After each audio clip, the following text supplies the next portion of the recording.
untuk Indonesia mencapai negara maju, maka kita perlu tumbuh lebih tinggi. Oleh karena itu, Presiden Prabowo telah mencanangkan pertumbuhan 8%. Itu membutuhkan sebuah kebijakan struktural dan transformasi ekonomi yang sangat-sangat penting. Berbagai kebijakan struktural seperti investasi di bidang sumber daya manusia, apakah dalam bidang pendidikan, kesehatan, termasuk gizi yang baik, dan juga di bidang institusi, birokrasi, simplifikasi aturan, dan juga dari sisi hilirisasi atau penciptaan nilai tambah yang lebih baik, lebih tinggi, lebih efisien, lebih kompetitif di Indonesia. Dalam konteks ini saya sangat menghargai upaya BRI untuk ikut mendukung transformasi ekonomi dan menciptakan pemberdayaan terutama kepada usaha kecil menengah sehingga pertumbuhan perekonomian tidak hanya tinggi namun inklusif dan berkualitas. Strategi fiskal untuk bisa meningkatkan pertumbuhan yang inklusif dan sustainable atau berkelanjutan terdiri dari berbagai pilar, yaitu bagaimana menciptakan pertumbuhan yang lebih tinggi melalui berbagai instrumen APBN, entah belanja, entah insentif dari sisi penerimaan dan pembiayaan, serta dari sisi penanganan risiko. Yang kedua, penguatan kesejahteraan. Di sini tadi yang dilakukan oleh BRI dengan fokus pada UMKM bahkan di pedesaan amat sangat kami hargai karena ini akan bersatu atau bersinergi dengan upaya pemerintah. Pemerintah menggunakan APBN untuk mendukung perekonomian di desa, 70 triliun lebih dana desa untuk 75.000. Jadi kalau tadi briling tadi masih sekitar 4.300, saya harap tahun depan sudah bisa naik 3 kali lipat sehingga menjadi at least 1/3 atau 1/4 dari total desa di Indonesia. Kami juga terus memantau bahwa ini areanya Pak Muhaimin, jumlah desa yang makin mandiri, makin maju itu juga sudah mencapai lebih dari 20.000. Saya harap BRI bisa masuk di desa-desa itu untuk bisa tadi link kepada briling dan mengempower sehingga sinergi dana desa serta BRI bisa berjalan kuat pada level yang betul-betul di grassroots atau akar rumput. Kita akan terus meningkatkan juga kemajuan antar daerah, konvergensi. Jangan sampai daerah yang sudah maju makin maju, sementara daerah yang tertinggal mereka tertatih-tatih untuk akan membelanjakan lebih dari 3.600 triliun rupiah.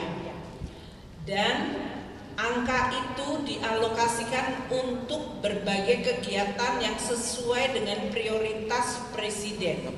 Saat ini bahkan kami melakukan lagi adjustment agar makin tajam. Berbagai penyesuaian anggaran di kementerian dan lembaga yang diinstruksikan oleh Bapak Presiden sedang berjalan.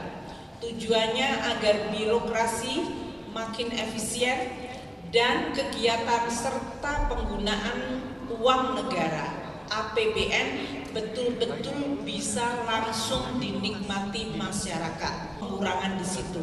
Belanja KL banyak mengalami adjustment dari mulai perjalanan dinas, ATK, berbagai kegiatan seperti ini udah nggak boleh lagi Pak Sunarso. Jadi mungkin ini karena BRI adalah BUMN tidak terkena pemotongan anggaran, tapi memberikan dividen tadi.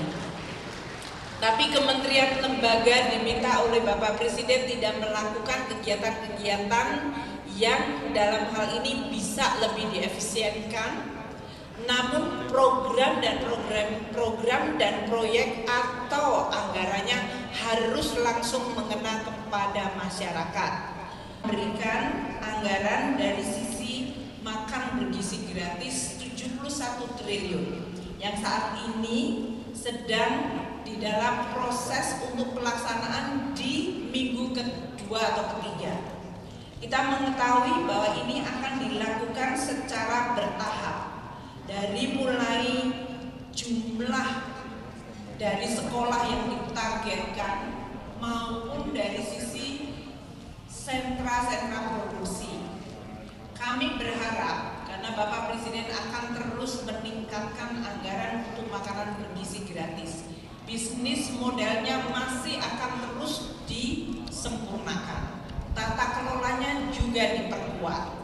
Namun ini adalah salah satu program pemerintah yang bisa langsung dimanfaatkan oleh UMKM di semua wilayah Indonesia, dimanapun selama ada sekolah di situ. Karena sekolah yang memberikan makan bergizi setiap hari kepada muridnya, berarti ada yang harus menyiapkan makanan tersebut. 1 triliun naik ke 100 triliun, ditambah 100 triliun bukan naik ke 100 triliun, maka menjadi 171 triliun, jumlah sentranya akan meningkat. Maka saya berharap bahwa ini akan menimbulkan multiplier yang luar biasa bagi usaha kecil menengah di seluruh Indonesia. Kemarin di dalam rapat KSSK saya menjelaskan kepada OJK dan Bank Indonesia sebagai anggota KSSK ini dalam bentuk subsidi untuk pupuk, untuk bibit, alsintan hingga pembukaan lahan baru dengan modernisasi alat pertanian. Apabila ini dijalankan dengan terus kita jaga bersama, maka Indonesia tidak hanya menciptakan ketahanan dan swasembada pangan, namun juga akan menciptakan suatu pemerataan kesejahteraan. Ini 139 triliun yang mencakup berbagai program yang telah saya sampaikan tadi. Selain dua program ini, program di bidang pendidikan, yaitu program untuk berbagai perbaikan renovasi sekolah, termasuk Bapak Presiden meminta untuk fasilitas mandi MCK, yaitu untuk air bersih cuci tangan agar anak-anak dalam mereka menikmati makan siangnya tetap bisa terjaga kebersihan. Dan oleh karena itu anggaran untuk renovasi perbaikan sekolah akan terus ditingkatkan. Tahun ini kita mulai dengan mendekati 20 triliun rupiah. Gak sempat baca? Dengerin aja. Klik icon text to speech, gak pakai ribet di okezone.com.